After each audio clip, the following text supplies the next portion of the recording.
지금 코칭을 한 1년 정도 준비 중인 학생의 후기를 좀 알려드릴까 합니다.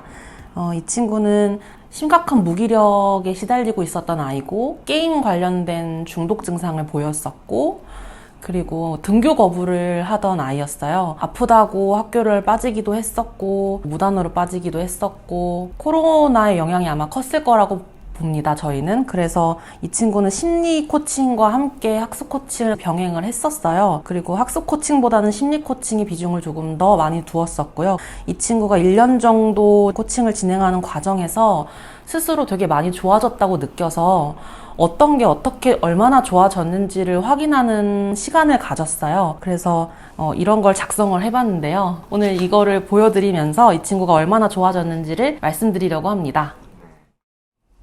일단 이걸 작성하기 이전에 어떤 걸 점검하는지를 먼저 정했어요. 그래서 이 친구는 하루하루를 만족스럽게 보내고 있는지를 체크를 했습니다. 만족스러운 하루를 보내기 위해서 어떤 조건이 있을지를 스스로 체크해보게 했는데, 이 친구는 규칙적인 일상생활, 그리고 친구 관계, 수업을 얼마큼 잘 듣는지, 학교에서 내주는 숙제는 잘 하고 있는지, 그리고 시험에 대한 만족감은 어떤지를 포괄하고 있는 학교 생활도 조건에 넣었고요.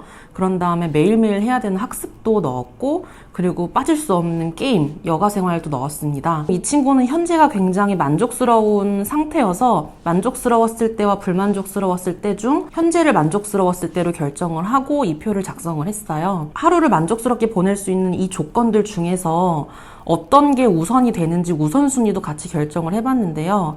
일단 만족스러웠을 때와 불만족스러웠을 때의 우선순위가 조금 달라요. 시점이 바뀌는 만큼 그때 내가 뭘 중요하게 생각하는지 우선순위도 달라지거든요. 불만족스러웠을 때를 먼저 보시면, 이때는 등교 거부를 하고 있었을 때였고 게임의 중독 증상을 보이고 있었을 때였습니다. 이때는 일상생활을 가장 중요하게 생각했고, 그 다음은 게임이었고, 그 다음이 학습이고, 그 다음이 학교 생활로 우선순위를 적었네요.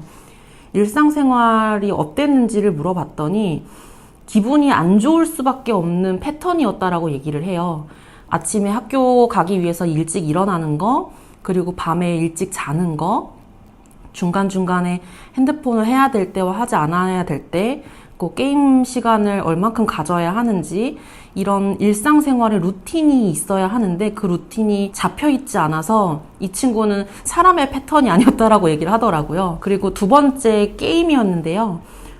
이때는 게임의 중독 증상을 보였을 때라 게임이 되게 중요했었다라고 얘기를 해요. 근데 그 게임을 중요하게 생각은 하고 있었지만 생각을 이렇게 다시 해보니까 습관처럼 하고 있는 게임이었고, 재미가 있다기보다는 게임하면서 불쾌한 감정을 많이 느꼈다고 합니다. 그리고 세 번째는 학습이었는데요. 이때는 앞에 일상생활이 무너졌고 게임에만 집중을 하다 보니 손이 가지 않았고, 학습은 손이 가지 않다 보니까 풀리는 것도 없고 그러다 보니 만족감도 없어서 학습을 거의 안 했다고 해요. 그리고 마지막은 학교 생활인데, 학교는 빠질 때가 굉장히 많았기 때문에 우선순위에서 가장 끝에 있었고, 그리고 그만큼 중요하지 않다고 느꼈었던 것 같아요. 그래서 이렇게 불만족스러웠을 때를 지금은 만족스러웠던 현재로 넘어왔는데, 어떤 걸 얼만큼 개선하기 위해서 노력을 했는지를 같이 체크를 해봤어요. 일상생활 같은 경우에는 기상시간, 취침시간 이런 습관을 들이기 위해서 하나씩 지키려고 노력을 했다고 해요. 그래서 지금은 만족스러운 현재도 1순위가 일상생활인데요. 일상생활이 지금 만족스럽다고 느끼는 이유는 기상시간도 잘 지켜지고 있고, 취침시간도 잘 지켜지고 있고, 핸드폰 관리 시간도 너무 잘 지켜지고 있어서 루틴대로 잘 될 수 있었다고 얘기를 하네요. 그리고 이 친구가 불만족스러웠을 때 일상생활에서 만족스러운 일상생활로 넘어오기까지 본인의 노력이 70%였고 다른 사람의 조력이 30%였다고 얘기를 해요. 그래서 자기가 이만큼 노력했다라는 걸 이걸 작성하면서 많이 느꼈었거든요. 그리고 두 번째, 지금 불만족스러웠을 때랑 만족스러웠을 때 중에서 우선순위가 바뀐 건 학습과 게임이에요.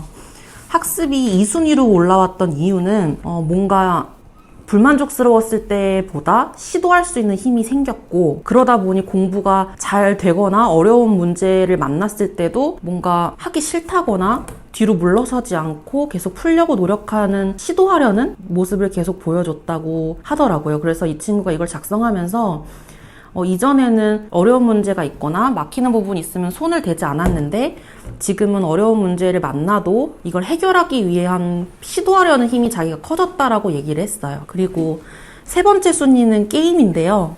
게임이 불만족스러웠을 때랑 비교를 했을 때 순위가 밑으로 한 단계 내려왔어요. 물론 이 친구한테 게임이 안 중요하지는 않은데 이 친구가 이걸 작성하면서 느꼈던 점이 어떤 거였냐면 자기의 일상에서 게임이 우선순위가 뒤로 밀렸더니 만족감이 오히려 올라왔더라를 느꼈습니다. 그래서 어떻게 개선을 했는지 이렇게 우선순위가 뒤로 밀릴 수 있었는지를 물어봤더니 일단 자기가 게임을 하는 데 있어서 이게 재밌어서 하는 게 아니라 습관처럼 하고 있었다는 걸 느꼈고, 그리고 게임은 좋아서 해야 되고 재밌어서 해야 되는데 기분 나쁨을 계속 느끼고 있다는 거에 대해서 좀 생각이 많았다고 얘기를 해요. 어떻게 해야 게임을 잘 조절할 수 있을까를 생각하고 개선하려고 노력을 했는데 그 개선 방법 중에 하나가 롤을 안 하는 거예요. 왜 롤을 안 했니? 했더니 롤만 하면 그 안에서 댓글창들이 클린하지 않아서 같이 게임을 하는 유저들이 너무 저급한 대화를 나눠서 자기가 오히려 재미가 있다기보단 기분 나쁜 감정에 휩싸였다고 얘기를 하더라고요. 그래서 게임이 지금은 롤을 안 하는 방법으로 조절을 하고 있고 지금 게임에 대한 만족감은 조금 아쉽다고는 해요. 자기가 더 하고 싶지만 더 하면 안 된다는 걸 알고 있고 정해진 게임 시간을 지켜야 하기 때문에 뭔가 그 더 하고 싶은 마음을 이제는 조절해야 된다는 것 때문에 아쉽기는 하지만 다시 예전으로 돌아가지 않기 위해서, 그리고 게임이 자기 일상에서 우선순위가 올라갔을 때 불만족스러움이 올라온다는 걸 느꼈기 때문에 아쉽긴 하지만 지금은 조절하고 있는 상태라고 합니다. 그리고 여전히 학교 생활이 4순위예요. 지금 학교 생활은 과거와 비교했을 때 친구 관계도 좋고 그날그날 수업에 집중력도 좋고 시험 같은 것도 잘 수행하고 있다라고 얘기를 합니다. 근데 이 조건들 중에서 일상생활과 학습 그리고 게임이 잘 조절이 됐을 때 학교 생활은 당연스럽게 잘 수행이 되는 거라서 학교 생활이 덜 중요하다기보단 이 4가지 중에서 우선순위가 마지막으로 밀렸다라고 얘기를 했어요. 이 친구가 중학교 2학년 때가 불만족스러웠던 시기고 지금은 현재 중학교 3학년입니다. 1년 과정에서 한 번에 이렇게 좋아지진 않았고요. 물론 여기까지 오는 과정 안에서 학교 생활이 항상 좋지는 않았어요. 학교를 가다가 안 갈 때도 있었고 게임이 조절이 안 돼서 학교를 가기 싫은 마음이 올라오기도 했었는데 과거와 비교했을 때 어떤 것들이 좋아졌는지를 확인을 했더니 한번 학교를 안 가기 시작하면 계속해서 안 가기 위한 뭔가 이유들을 만들어냈고 학교를 가고 싶은 마음들이 점점 커졌고 방 밖으로 안 나오려고 했었는데 지금은 본인이 그런 과거가 있었고 이만큼 개선하려고 노력했다는 걸 느끼고 있어서 회복을 하려는 회복력이 굉장히 올라왔다고 얘기를 했습니다.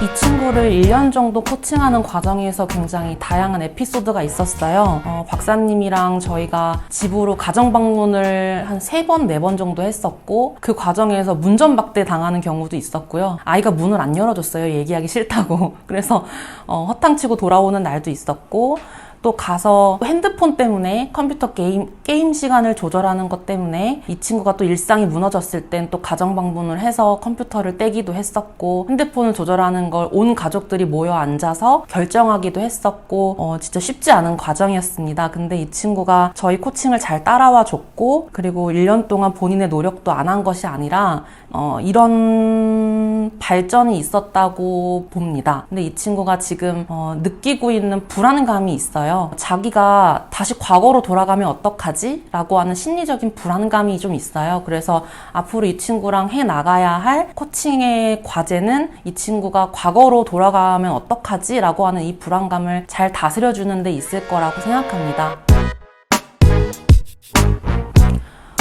마지막으로 드리고 싶은 말씀은 우리 아이들은 생각보다 깊고 다양한 사고를 할 수 있는 아이들이에요. 이 친구가 1년의 과정 속에서 이런 변화가 있기까지 물론 저희의 도움도 있었지만 가장 큰 건 믿고 기다려주는 부모님이 계셨다고 생각을 해요. 부모님이 아이가 이런 방황하는 시기를 믿고 기다려주지 못하시고 앞으로 뭘 해야 될지를 하나하나 선택하고 결정해주기 시작하면 아이들은 앞으로 발전하기보단 뒤로 도태하는 경우가 많아요.